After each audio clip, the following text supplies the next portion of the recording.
নারীদেরকে, শিশু বাচ্চাদেরকে হত্যা করা ছিল, নারীদেরকে বেইজ্জত করা ছিল নানানভাবে, কিন্তু ধর্ষণ ছিল এইরকম হাদিসের মধ্যে খুব কম পাওয়া যায়, আমি দেখতে পাই না। অথচ দেখেন আজকে এত আধুনিক হওয়ার পরেও, এত সমাজের আমাদের উৎকর্ষতে স্বাধীন হওয়ার পরেও আজকে আমাদের সমাজে ধর্ষণ বেড়েছে, বাড়ে নাই? যেই দেশে জেনা, ব্যভিচার, ধর্ষণ দিন দিন বেড়ে চলতেছে। আইয়ামে জাহেলিয়াতের যুগে জেনা ছিল, আইয়ামে জাহেলিয়াতের যুগে ব্যভিচার ছিল, আইয়ামে জাহেলিয়াতের যুগে আমি দেখতে পাই না যে ধর্ষণ ছিল। জেনা কাকে বলে? দুইজনের সমন্বয়ে অন্যায় করছে, ব্যভিচার করছে, জেনা করছে, আমিও রাজি তুমিও রাজি, জিনিসটা হারাম কিন্তু দুইজন করছে, এইটা ছিল জাহেলি যুগে। ব্যভিচার ছিল তাদের মধ্যে। ব্যভিচার মানে কি? বিবাহিত দুইজন, ওই বিবাহিত, তারপরেও দুইজনের মধ্যে আবার সংযোগ করে দুইজন দুইজনের অনৈতিকতার মধ্যে যুক্ত হয়েছে, ব্যভিচার ছিল। নারীদেরকে, শিশু বাচ্চাদেরকে হত্যা করা ছিল, নারীদেরকে বেইজ্জত করা ছিল নানানভাবে, কিন্তু ধর্ষণ ছিল এইরকম হাদিসের মধ্যে খুব কম পাওয়া যায়, আমি দেখতে পাই না। অথচ দেখেন আজকে এত আধুনিক হওয়ার পরেও, এত সমাজের আমাদের উৎকর্ষতে স্বাধীন হওয়ার পরেও আজকে আমাদের সমাজে ধর্ষণ বেড়েছে, বাড়ে নাই? এই ধর্ষণ নিয়ে যখন আমরা বলি যে প্রিয় ভাইয়েরা, কোরআনের বিধান আপনারা মেনে বিচার করেন, কোরআনের বিধান অনুযায়ী আসেন না আমরা এই ধর্ষকদের বিচার করি। ধর্ষকের বিচার তো বড় কঠিন বিচার। ধর্ষকের বিচার এরকম না, ধর্ষণ করেছে নিয়ে গেলেন, বিচার করলেন, প্রমাণ হয়ে গেল, ফাঁসি দিয়ে দিলেন, এত শান্তিতে। আল্লাহ বলছেন না, ধর্ষণের আগে ও যে জবরদস্তি করেছে, ডাকাতি করে মেরে নিয়ে গেছে, এর জন্য আগে ওর হাত কাটতে হবে, হয় ডানটা, তারপরে বামটা, অথবা বাম হাত, তারপরে ডান হাত, আগে কেটে মানুষকে দেখাতে হবে সে যে মহিলাটাকে জোর করে নিয়ে গেছে, এই জোর করার শাস্তি আগে দেওয়া হলো। দ্বিতীয় জেনা ব্যভিচারের শাস্তি, যদি দুইজন বিবাহিত পুরুষ হয় তার জন্য কি শাস্তি, যদি অবিবাহিত হয় তার জন্য কি শাস্তি। আল্লাহ বলছেন পাথর মারতে মারতে গলার মধ্যে ফাঁস লাগালাম, রাত্রি 12টায় 1 মিনিটে উনি আগে ইমাম সাহেব তওবা পড়ালো, পড়ায় ওনার আরামের মৃত্যু। এত সস্তা নয়। আল্লাহ বলছেন এরকম করে যখন বিচার কার্যকর হবে, সমাজ থেকে জেনা বা বিচার একবারে নির্মূল না হলেও কমতে বাধ্য হবেই হবে, ঠিক কি না? কিন্তু আমরা দেখতে পাই আমাদের সমাজে এক শ্রেণী আছে প্ল্যাকার্ড নিয়ে বিচার চাই, ধর্ষকদের কমাতে চাই, অমুক চাই, তুমুক চাই, নৈতিকতা চাই।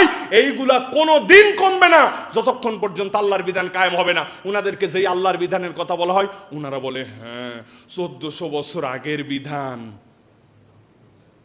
1400 বছর আগের বিধান, তোমাদের চোখের মধ্যে ছানি পড়ছে। এই সমাজে দেখবেন, আপনি পেপার খুলবেন, পেপারের মধ্যে যেগুলো ছবি দেখতে পাবেন, আমি গতকালকে দেখেছি, নাম বললাম না, বাংলাদেশের প্রথম শ্রেণীর পেপার, বসন্ত আসতেছে এখন, এই বসন্তের ক্ষেত্রে স্মার্ট হন, এমন পোশাক দিছে, এমন ধরনের ছবি দিছে যে ওই ছবির দিকে তাকানো যায় না, ওটার নাম দিয়েছে স্মার্ট পোশাক প্রমোট করতেছে। টিভি খোলেন, টিভির মধ্যে বিজ্ঞাপন আপনি যা দেখবেন সেখানে অন্যায় দেখবেন। মুসলিম বাজারের সামনে যেয়ে দেখেন, নাম বললাম না, কোম্পানির যেইগুলা বিজ্ঞাপন দিয়ে বিলবোর্ড লাগানো আছে, ওই বিলবোর্ডের মধ্যে নগ্নতার ছড়াছড়ি দেওয়া আছে।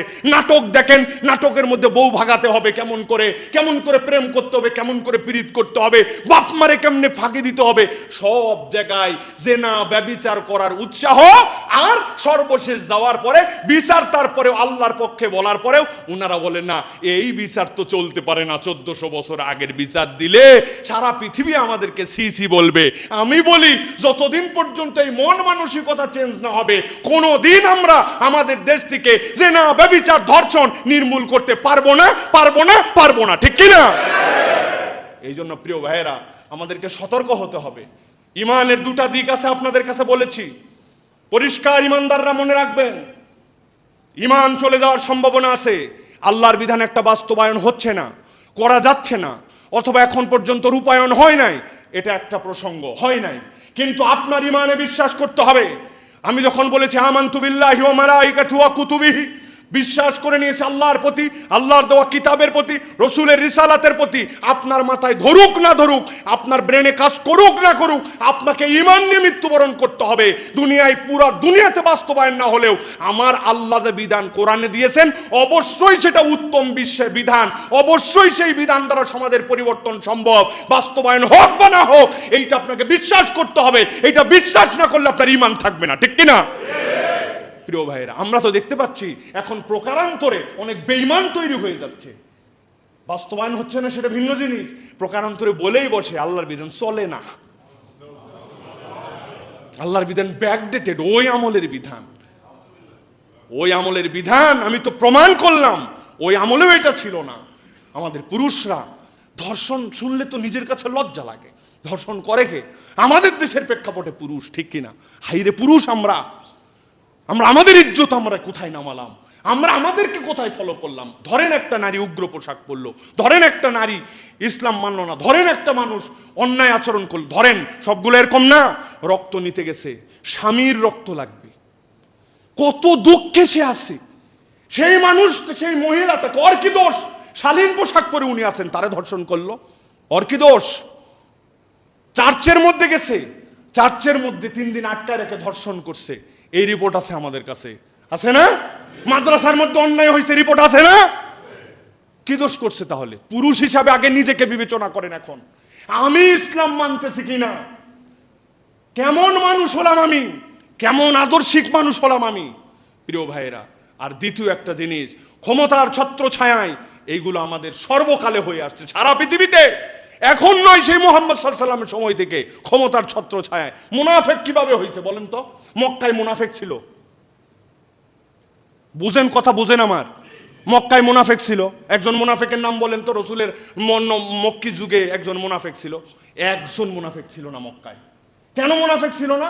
তখন প্রকাশ্য রসুলের বিরোধিতা, প্রকাশ্য রাজনৈতিক কোনো ইস্যু তখন রাসূলের তৈরি হয় নাই, তখন কেবল দাওয়াত চলতেছে। মদিনায় আল্লাহ রসুল গেলেন, রাজনৈতিক প্রেক্ষাপট তৈরি হলো যে রাসূলুল্লাহ আকরাম সাল্লাল্লাহু আলাইহি ওয়াসাল্লাম মদিনার রাষ্ট্রপতি হবেন, এ নাকি আব্দুল্লাহ ইবনে উবাই ইবনে সুলুল হবে। যেই না রাজনৈতিক মতদ্বৈধতা তৈরি হলো, মুনাফেক মদিনায় হয়েছে, মক্কায় হয় নাই। মক্কায় রসুলের বিরোধী ছিল, মুনাফেক ছিল না। আজকে আমরা দেখতে পাই সেই ধারাবাহিকতায় রাজনৈতিক আশ্রয়ে প্রশ্রয়ে এই মানুষগুলো সর্বকালে এগুলা লালিত পালিত হয়ে ওঠে। যেই না ধরা পড়ে, সেই আমরা বলি দল থেকে বের করে দিলেন, ভালো পানিশমেন্ট। কিন্তু আপনার দলে এগুলো আসে কেন, সেইগুলো না আগে খুঁজে দেখতে হবে, ঠিক কিনা? আল্লাহ রাব্বুল আমিন আমাদেরকে বুঝদান করুক। আমাদেরকে কথা বলতে হবে, এই কথা আমাদেরকে বলে যেতেই হবে। অনেকেই বলে হুজুর কথা বলে কি হবে? কথা বলেই হবে। আপনি বলবেন, আমি বলবো, 100 বার বলবো, 1 কোটি বার বলবো। আল্লাহ তোমারে কথা বলতে বলছে। আল্লাহ আমার এত গন্ডগোল ফাসাদ করতে বলে নাই, মারতে বলে নাই। আমি কথাটাই বলবো। আমার এই জায়গার থেকে 1000 লোক শুনে, এইটুকুই বলবো। আরেক জায়গার থেকে বলে, যে যেখান থেকে পারেন কথা বলেন, ইসলামের পক্ষে কথা বলেন এবং নিজেদেরকে শুধরান। পুরুষরা শুধরান, আগে নিজেরা শুধরান, নিজেদের আত্মাকে ঠিক করেন, আর বিবাহকে সহজ করেন। আল্লাহর ওয়াস্তে বিবাহকে সহজ করেন। এত ধর্ষণ হইল, এত কিছু হইল, এইগুলার গ্রেফতারের থেকেও আমরা দেখতে পাই 18 বছর 3 দিন বাকি আছে মাত্র, উনারে বিয়ে পড়াতে কাজী সাহেব, হুজুর সাহেব গেল কেন? হুজুর জেলে চলে গেল। মেয়ে বালেগ হয়েছে 9 বছরে, 19 বছরেও বিয়ে দেওয়া যাচ্ছে না উনারে। এই সকল বিধান দিলে, এইগুলো যদি সমন্বয় না করি, চেক অ্যান্ড ব্যালেন্স না থাকে, তাহলে বিপদ বাড়বে।